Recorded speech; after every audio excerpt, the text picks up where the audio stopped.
2020년 5월 29일 금요일 새벽기도에 오신 여러분을 예수님의 이름으로 환영합니다. 기도하심으로 예배를 시작하겠습니다. 하나님 아버지 참 감사합니다. 오늘도 새벽 미명의 정한 시간에 저희들 다 깨워주시고 이렇게 주님 앞에 나와 주님 말씀 청정하고 찬양하고 기도할 수 있는 은혜를 부어주셔서 감사합니다.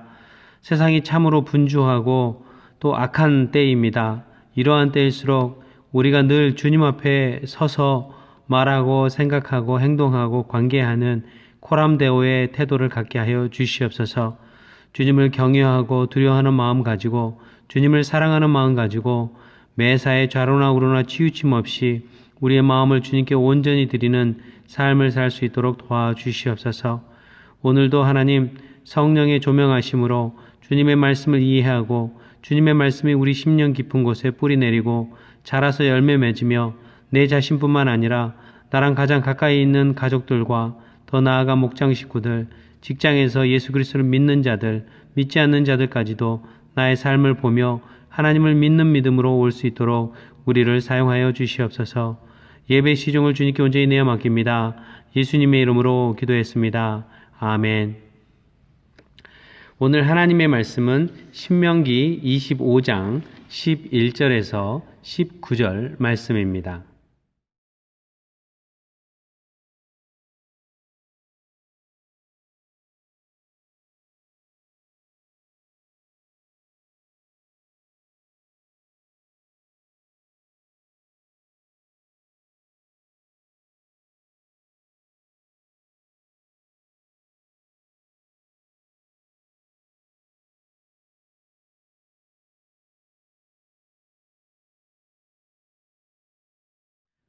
어느 시골 마을에 한 농부가 있었습니다. 그 농부는 집에서 키우던 젖소에서 나온 우유로 매일 1파운드짜리 버터를 만들어서 이 시내에 나가서 그 시내에 있는 동네 빵집 주인에게 그 버터를 팔았습니다. 어느 날 빵집 주인은 이 버터의 무게가 예전보다 좀 줄어든 것 같다는 생각이 들어서 농부가 가져다 준 1파운드짜리 버터를 자신이 가지고 있는 빵집 저울에다가 이렇게 달아 보았습니다. 그런데 그 무게가 그동안 1파운드로 알고 있었던 그 무게보다 훨씬 못 미치는 것을 발견하게 됩니다. 이 빵집 주인이 화가 났습니다.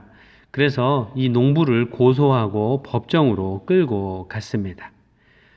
판사는 농부에게 저울을 사용했느냐고 물어보았습니다. 그러자 농부가 이렇게 대답했습니다. 판사님, 저는 농사꾼이라 제대로 된 저울을 가지고 있지 않습니다. 다만 양쪽에 이 같은 무게가 되는 1파운드짜리라고 알고 있는 무엇인가를 올려놓고 제 버터를 재는 이 손저울을 하나 가지고 있습니다. 라고 대답했습니다.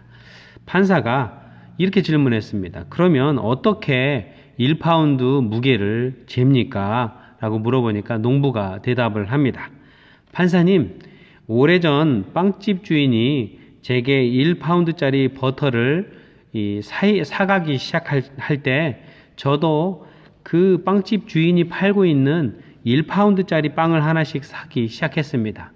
그래서 매일 빵집 주인이 만든 1파운드짜리 빵을 집으로 가져와서 그것을 기준으로 내가 만든 버터의 무게를 쟀다는 것입니다. 그렇게 재서 그 버터를 1파운드라고 확신하고 빵집 주인에게 가져다 줬다는 것입니다.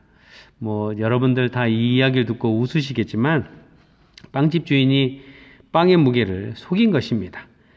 조금씩 빵의 무게를 줄여서 속여서 팔았는데 그 1파운드짜리라고 속여서 판 빵을 이 농부가 사갖고 가서 자신이 버터를 1파운드를 잴 때 그 빵으로 무게를 쟀으니 당연히 농부에게 구입한 버터의 무게가 1파운드가 안 됐죠. 자기 스스로 속인 것이 결국에는 그 열매를 자기가 먹게 된 우화입니다. 사실 빵집 주인이 빵의 무게를 속인 것도 나쁘지만 더 나쁜 것은 자기 자신을 속인 것도 그렇고 자신을 믿고 농부와 그 빵집에 오는 고객들을 속이고 또 그 신뢰를 깨고 또 버렸다는 것입니다. 더 나아가서 하나님을 두려워하는 마음이 요만큼이라도 있었다면 감히 자기 스스로를 속일 뿐만 아니라 고객들을 속이는 일은 하지 않았을 것입니다. 오늘 본문 말씀은 좌로나 우로나 치우침 없으신 온전하고 공정하신 하나님 앞에서 하나님을 경외함으로 온전하고 공정함을 추구해야 한다고 말씀하고 있습니다. 하나님께서 바로 내 옆에 서 계시다라고 생각한다면 어떤 이유로 다툼을 하고 있는 사람들 사이에서 내가 어느 한쪽으로 치우쳐서 편을 든다든가 저울추를 무게를 살짝 속여서 정직하지 못하게 물건을 파는 일은 하지 않을 것입니다.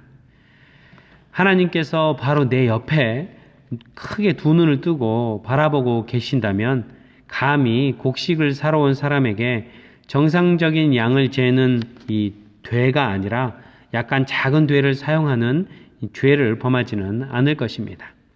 왜냐하면 그렇게 하는 것은 공정하신 하나님의 성품에 어긋날 뿐만 아니라 하나님께서 가증히 여기시고 싫어하시기 때문입니다. 그래서 오늘 말씀 16절은 틀리는 추와 되를 가지고 속임수를 쓰는 사람은 누구든지 주 당신들의 하나님이 싫어하십니다 라고 강력하게 강조해서 말씀하고 있습니다.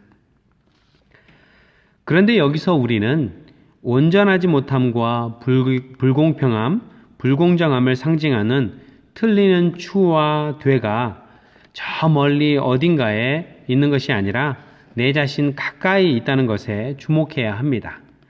오늘 말씀 13절을 보면 당신들은 주머니에 크고 작은 다른 저울추를 2개 가지고 있어서는 안 됩니다.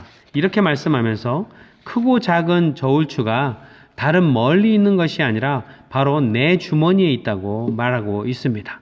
또 14절을 보면 온전하지 못함과 불공평함, 불공정한 크고 작은 되가 우리 자신의 집에 있다고 표현하고 있습니다.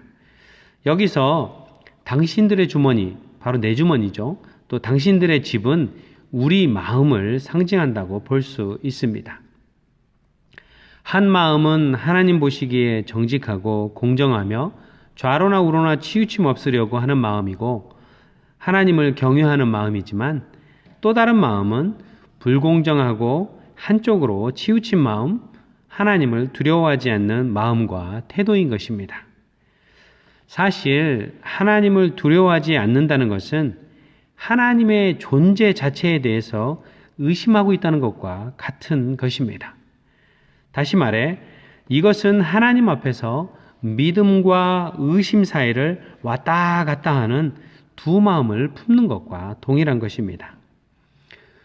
야고보서 1장 6절에서 8절을 보면 조금도 의심하지 말고 믿고 구해야 합니다. 의심하는 사람은 마치 바람에 밀려서 출렁이는 바다 물결과 같습니다. 그런 사람은 주님께로부터 아무것도 받을 생각을 하지 마십시오. 그는 두 마음을 품은 사람이요 그의 모든 행동에는 안정이 없습니다 라고 말하고 있습니다. 여기서 두 마음을 품었다는 것은 마음이 이렇게 나누어진 상태를 의미합니다. 어떤 때는 하나님을 믿었다가 어떤 때는 의심하는 것과 같습니다. 어떤 분이 아니 저울추 무게 그 몇 그램 몇 파운드 속인 것이 그리고 이 두 사람이 이렇게 서로 다툼이 있을 때 어느 한쪽을 편드는 것이 도대체 무슨 하나님을 속이고 하나님을 믿지 않는 것까지 이렇게 확대 해석하십니까? 라고 반문하는 사람들도 있을 수 있습니다. 그런데요, 무게를 재는 저울추를 속이는 것, 큰 되와 작은 되를 가지고 있다가 슬쩍 무게를 속이는 그 양을 속이는 것이 고객을 속이고 불공정한 이익을 취하는 그것으로만 끝날 만한 가벼운 것이 아니라는 것입니다. 그런 불공정한 행위와 태도가 하나님을 의심하고 믿지 않는 것과 동일한 무게를 가진 매우 심각한 것이라는 의미입니다. 왜냐하면 하나님이 그것을 가증히 여기시기 때문입니다. 그러니 아무리 사소하고 작은 일, 작은 관계, 또 작은 말일지라도 하나님 보시기에 정직하고 공정하며 좌로나 우로나 치우침 없게 하도록 우리는 주의해야만 합니다.